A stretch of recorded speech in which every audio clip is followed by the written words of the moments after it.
When I started writing this, the first line originally was, "Some movies just shouldn't be turned into franchises."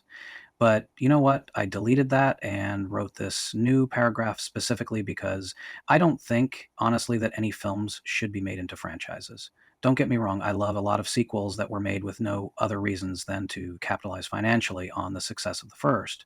Hell, my favorite film of all time is a sequel, and it's undeniably better than its progenitor. That said, the truth is that every story should fulfill all of its potential. Nothing should be left on the table for future installments intentionally. It's different if someone comes up with a way to expand or deepen the story later with a follow up, but the idea that you've knowingly opened doors for sequels is kind of repulsive to me. If you have a good idea, find a way to fold it into the movie you're making right now. Don't put it away for a future rainy day.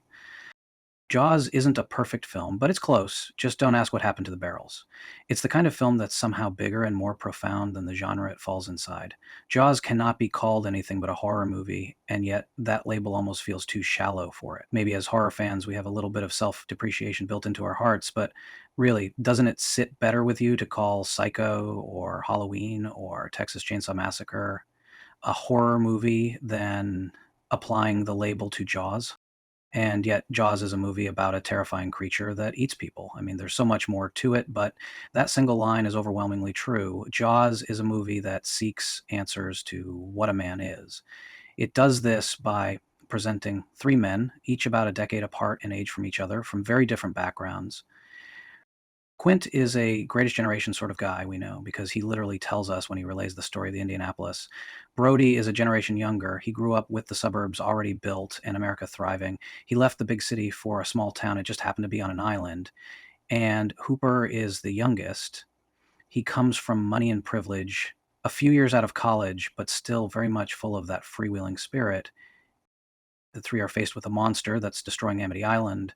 The shark is indiscriminate, formidable, and has to be fought on its own turf.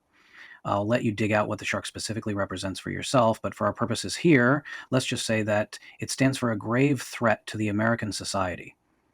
The particular answer is in the book and movie, by the way, if you know where to look. Quint knows the old ways to hunt sharks, but no matter how many barrels he attaches to the beast, it still swims away basically unharmed. His frustration is palpable. At a key moment, he realizes that his generation's answers to saving the future are outside his grasp. He turns and asks Hooper, who he has previously dismissed as young and naive, what all the equipment he's brought can do. Hooper's solutions, all based on the, at the time, state-of-the-art science, failed just as spectacularly. As Quint predicted, the big fish tears the shark cage apart and sends the young man to the ocean floor to cower. It comes down to Brody, the most fearful of the shark and even the ocean. The boat is sinking, leaving him less and less room to flee his fear. In the last moments before the mast he's clinging to dips below the waterline, he gets off one last shot and slays the dragon. So why? Why does Brody survive? Because he's a man living in the present, in the world around him. Quint's time is 3 decades in the rearview mirror. Hooper's is yet to come. The hero of the day must be the man of the day. There's a very narrow window in our lives, say from age 35 to 60, where we must hold down the fort. In that clutch moment, Brody comes through. Because he must. Quint did when he helped deliver the bomb that ended World War II. Hooper will have his day, but the responsibility for today belongs to Brody. Okay, so it's a pretty resonant film with some real thought and meaning, and maybe most importantly, heart. It made a lot of money, so that means sequels were unfortunately inevitable. Jaws 2 is my favorite of the sequels, even if it's pretty damn straightforwardly obvious that it's completely unnecessary. It doesn't have the philosophical backbone of the first film. Besides Brody, it doesn't have characters that really hold a candle to the original. And the tension, although at times up to the first film's standards, is uneven. But the thing Jaws 2 will always have is this. It feels like the first film on the surface, but it also is twice as fun. You don't get the depth, but you get all the dumb thrills that a killer shark movie should provide. I love it. I saw Jaws 3D with my family. The 3D effects sometimes worked and sometimes didn't, but they fared far better than the story. It's mind-blowing to me that this garbage was written by the great Richard Matheson and the first film screenwriter Carl Gottlieb. I mean, it's shit. The SeaWorld setting is pulpy as hell, so I kind of dig that, but Jesus Christ, this thing is grade A dumb.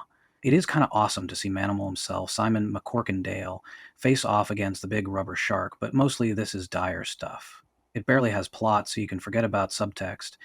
I liked it as a kid, but it's really got nothing to recommend it. The novelization of Jaws: The Revenge was released before the movie, so I was expecting a very different movie than I saw in 1987. Not that the drug smuggling and voodoo curses would have saved this thing, but at least it was a different flavor. It's the worst of the series by a wide margin. There's a passing attempt to reconnect with the themes of the first film, but it's stunningly clear that no one involved with any stage of this production really understood the first film. Lorraine Gary gives it her all, though, not so much Michael Caine. The lesson here is that brilliant original works rarely lead to good follow ups. I love Jaws too, so I see it as an exception, kind of.